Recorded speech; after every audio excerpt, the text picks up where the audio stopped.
सबसे पहले जानकारी यही आपके सामने रख रहे हैं, क्या केजरीवाल यमुना में स्नान करेंगे? दिल्ली की यमुना का जिक्र किया योगी आदित्यनाथ ने। आम आदमी पार्टी ने यमुना को गंदे नाले में बदल दिया है। यहां सड़क पर गड्ढा या गड्ढे में सड़क, यह सवाल भी पूछा। आम आदमी पार्टी ने दिल्ली को कूड़ा घर बना दिया है। राष्ट्रीय सुरक्षा से खिलवाड़ कर रही आम आदमी पार्टी। घुसपैठियों के मुद्दे पे भी प्रश्न पूछा है योगी आदित्यनाथ ने। आम आदमी पार्टी ने बांग्लादेशी घुसपैठियों को यहां बसाया है और आप झूठ बोलने का एटीएम है। जो अपने आप को कट्टर ईमानदार बताते हैं उन्हें योगी आदित्यनाथ कह रहे हैं कि झूठ बोलने का एटीएम है आम आदमी पार्टी। आस्था का अगर सम्मान देखना है तो उत्तर प्रदेश आइए, आमंत्रण भी दिया। मॉडल देखना हो तो काशी विश्वनाथ जाइए, ये भी कहा है योगी आदित्यनाथ ने। तो योगी आदित्यनाथ ने कई ऐसी बातें कह दी हैं जिससे आम आदमी पार्टी शायद अब सकपका गई होगी। कैसे हमला बोला है, कैसे हुंकार भरी है, कैसे रण छेड़ दिया है दिल्ली में, सुनिए जरा। मैं पूछना चाहता हूं अरविंद केजरीवाल जी से और उनकी पूरी टीम से, क्या किसी मंदिर के सुंदरीकरण की कार्य योजना को उन्होंने कभी आगे बढ़ाया? मॉडल देखना हो तो आइए काशी में काशी विश्वनाथ धाम को देखिए। मॉडल देखना हो अयोध्या में श्री राम जन्मभूमि पर भगवान राम के भव्य मंदिर के मॉडल को देखो। मॉडल देखना हो तो प्रयागराज में आइए। प्रयागराज में महाकुंभ के आयोजन स्थल को देखो। आस्था का सम्मान ऐसे होता है। जितना समय झूठ बोलने की एटीएम के रूप में आम आदमी पार्टी और उनके नेता समय बर्बाद करते हैं, ये झूठ का एटीएम बनने की बजाय अगर उन्होंने जनता की जन सुविधा और विकास के बारे में सोचा होता तो 10 वर्ष में दिल्ली की कायाकल्प हो गई होती। आम आदमी पार्टी ने एक सुनियोजित साजिश के अंतर्गत ओखला दिल्ली के अंदर उद्योग तो नहीं लगने दिए, लेकिन इसमें बांग्लादेशी घुसपैठियों को, रोहिंग्या को जरूर बसाने का काम किया है। आम आदमी पार्टी के नेताओं के घर में आधार बनाने की मशीन के माध्यम से आधार बांटे जाते हैं इन बांग्लादेशी घुसपैठियों को। तो देखिए, प्रचार का प्रचंड आगाज हो चुका है और अंजाम क्या होगा ये हम सभी जानते हैं, क्योंकि योगी आदित्यनाथ जब बोलते हैं तो उसे अलग अलग प्रदेशों में कोट किया जाता है। उनकी बातों को जनता सुनती है और गौर से सुनती है, लेकिन ये कितनी मुश्किल खड़ी करने वाला है, क्योंकि अभी और प्रचार होने वाले हैं। चलिए जानकारी आपके सामने रख रहे हैं। देखिए, 13 दिन शेष हैं, ऐसे में प्रचार बहुत मुस्तैदी के साथ चल रहा है। दिल्ली चुनाव में भारतीय जनता पार्टी ने पूरी ताकत झोंक दी है। चुनाव प्रचार में सीएम योगी ने हुंकार भरी। 4 दिन में 14 रैलियां करने वाले हैं। 4 दिन में 14 रैलियां होंगी। सीएम योगी आज दिल्ली में 3 तूफानी रैली कर रहे हैं। पहली रैली हो चुकी है, 2 रैलियां और होनी है। किराड़ी में पहली जनसभा को उन्होंने संबोधित किया। हमने सुनवाया क्या बड़ी बातें उन्होंने कही। जनकपुरी और करोल बाग में भी उनकी सभा अब से कुछ ही देर में। जो हिंदू वोटर्स है, खास तौर पर उन्हें एकजुट करने पर फोकस है। लेकिन आप ये सोचोगे कि क्या वो मुद्दे होंगे जिस पर योगी आदित्यनाथ पिन पॉइंट करने वाले हैं आम आदमी पार्टी को? पहला तो यमुना का मुद्दा कैसे उन्होंने घेरा है, झूठ बोलने के मुद्दे पर घेरा है, और किन किन मुद्दों पर यहां गले की फांस बन जाएंगे वो बयान जो उनके लिए दिक्कत पेश आने वाली है, क्योंकि जनसभा में पहुंचेंगे तो योगी उन मुद्दों पर छोड़ेंगे नहीं। कौन कौन से मुद्दे हैं चलिए आपके सामने बता रहे हैं।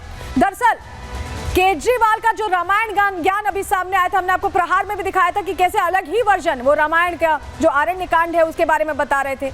वहीं चुनावी हिंदू जो बन रहे हैं, जो सॉफ्ट हिंदुत्व का मुद्दा है, उसको लेकर भी जो उनका नैरेटिव है उसे ध्वस्त करेंगे योगी आदित्यनाथ। यमुना सफाई पर बोल चुके हैं और अभी 14 रैलियों में बोलेंगे वो। पूर्वांचली वोटर्स को जिस तरह से एक बयान सामने आया था योगी आदित्यनाथ का, उस पर भी प्रश्न खड़े करेंगे। दिल्ली दंगे को लेकर उन्होंने आज ही कहा है कि दिल्ली को दंगों में झोंक दिया गया। शाहीन बाग का जिक्र भी उनकी रैलियों में सुनाई देगा। तो ये वो मुद्दे हैं जो आम आदमी पार्टी के लिए मुसीबत खड़ी करने वाले हैं। लेकिन जो हम कह रहे थे कि चुनावी हिंदू का भी जो मुद्दा है वो भी शोर मचाता दिखाई देगा जब बीजेपी के बड़े चेहरे रैली करेंगे, योगी आदित्यनाथ रैली करेंगे, क्योंकि सॉफ्ट हिंदुत्व का मुद्दा यहां अपनाने की कोशिश की है आम आदमी पार्टी ने। आपने देखा होगा, हनुमान मंदिर जा रहे हैं, पूजा कर रहे हैं, चालीसा पाठ कर रहे हैं, ये सब कुछ चल रहा है। तो ऐसे में अब इस मुद्दे पर कैसे घेरने वाले योगी आदित्यनाथ, कैसे पस्त करने वाले आम आदमी पार्टी को, बता रहे हैं आपको। देखिए, आम आदमी पार्टी हिंदू वोटर्स को साधने में जुटी हुई है। पिछले कुछ दिनों में हमने ये देखा है, पुजारी सम्मान योजना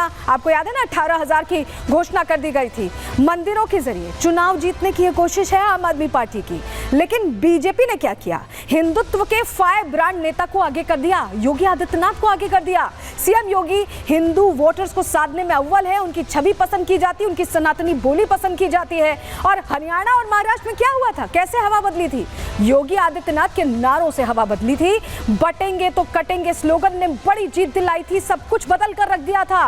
हिंदुत्व और राष्ट्रवाद के एजेंडे को फिर से मजबूत करने के लिए योगी आदित्यनाथ अब दिल्ली में दहाड़ रहे हैं और इसी तरह से कहीं ना कहीं लोगों को एकजुट करेंगे। जात पात का जो ये बांटने का फॉर्मूला है, इसे पूरी तरह से ध्वस्त करने के लिए योगी आदित्यनाथ एक्शन मोड में आ चुके हैं और उनका ये एक्शन मोड आम आदमी पार्टी की गले की फांस बन सकता है, सब कुछ बदल सकता है, हैट्रिक के प्लान को जीरो पर ले आ सकता है। रिपोर्ट दिखा रहे हैं आपको।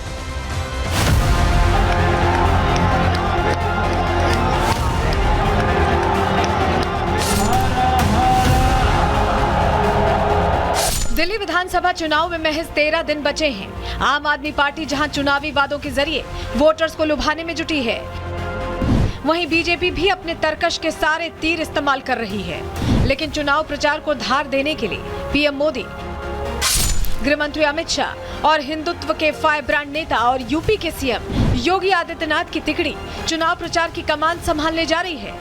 इस तिकड़ी में आखिरी वक्त में जनता का मिजाज बदलने की क्षमता है। इस तिकड़ी ने हरियाणा और महाराष्ट्र चुनावों के नतीजों से बता दिया है कि इनके आगे बड़े से बड़े नैरेटिव ध्वस्त हो जाते हैं। आज सीएम योगी दिल्ली में 3 चुनावी सभाएं कर रहे हैं। सीएम योगी कल प्रयागराज में अपनी कैबिनेट के साथ मौजूद थे। त्रिवेणी में स्नान के बाद सीएम योगी सीधा दिल्ली पहुंचे। योगी आदित्यनाथ ने प्रयागराज के भव्य महाकुंभ की चाक चौबंद व्यवस्था करके हिंदुओं के मन में और भी खास जगह बना ली है। ऐसे में योगी का फोकस दिल्ली के हिंदू वोटर्स पर रहेगा। दिल्ली चुनाव में बीजेपी हो या आम आदमी पार्टी, दोनों का फोकस पूर्वांचली वोटर्स पर है। एक और जहां दिल्ली सरकार पूर्वांचलियों का हितैषी बनने का दावा कर रही है, वहीं बीजेपी पूर्वांचल और बिहार के लोगों के अपमान का मुद्दा उठा रही है। लेकिन सीएम योगी वोटर्स का कंफ्यूजन दूर कर देंगे। योगी भले आज दिल्ली आए हैं, लेकिन दिल्ली के लिए उन्होंने कल ही एजेंडा सेट कर दिया था। कल संगम में स्नान से पहले त्रिवेणी की मनमोहक तस्वीरें सामने आई थी, जहां यमुना की कलकल करती लहरें थी। संगम में खेलियां करते साइबेरियन पक्षी थे और गंगा यमुना सरस्वती का पवित्र पावन जल था। यमुना दिल्ली में भी है, लेकिन यमुना का पानी ना तो पीने योग्य है और ना ही स्नान के योग्य। वहीं छठ महापर्व के दौरान यमुना का झाग श्रद्धालुओं के लिए परेशानी का सबब बन गया था और दिल्ली सरकार सिर्फ तमाशा देख रही थी। ऐसे में यमुना के जरिए सीएम योगी न सिर्फ पूर्वांचल वोटर्स को साधेंगे, बल्कि बिहार के बड़े वोट बैंक को भी अपने पाले में करने की कोशिश करेंगे। अरविंद केजरीवाल जी से मैं पूछना चाहता हूं, क्या यमुना जी में वह भी अपने मंत्रियों के साथ जाकर के स्नान कर सकते हैं क्या? आम आदमी पार्टी के लिए इस बार का चुनाव आसान नहीं रहने वाला है। जहां एक और आम आदमी पार्टी की फ्रंट लीडरशिप भ्रष्टाचार के आरोपों से घिरी हुई है, वहीं दिल्ली में व्यवस्थाओं की बदहाली पार्टी का काम बिगाड़ सकती है। केजरीवाल आज फ्रस्ट्रेशन में जिस तरह की भाषा बोल रहे हैं, बिहारी, झारखंड वासियों को, यूपी के लोगों को, पूर्वांचलियों को गाली देते, कभी हिंदुओं के ऊपर प्रहार करते। ये वोट लेने के लिए कुछ भी कर सकते हैं, लेकिन केजरीवाल आज फ्रस्ट्रेशन में है। इन्होंने हार स्वीकार कर ली है, इसीलिए इसे अनाप शनाप का बयान दे रहे हैं। ये नकली पॉलिटिकल हिंदू। दिल्ली जीत के लिए बीजेपी ने मोर्चेबंदी शुरू कर दी है। जिन मुद्दों और वादों के दम पर आम आदमी पार्टी सत्ता में वापसी करती रही है, इस बार उन सभी मुद्दों की काट निकाली जा रही है। लेकिन आम आदमी पार्टी की चुनावी स्ट्रैटेजी को सीएम योगी अपनी हिंदुत्व वाली छवि से कितना डेंट पहुंचाते हैं, ये रिजल्ट वाले दिन ही पता चलेगा। Bureau report, Republic Bharat.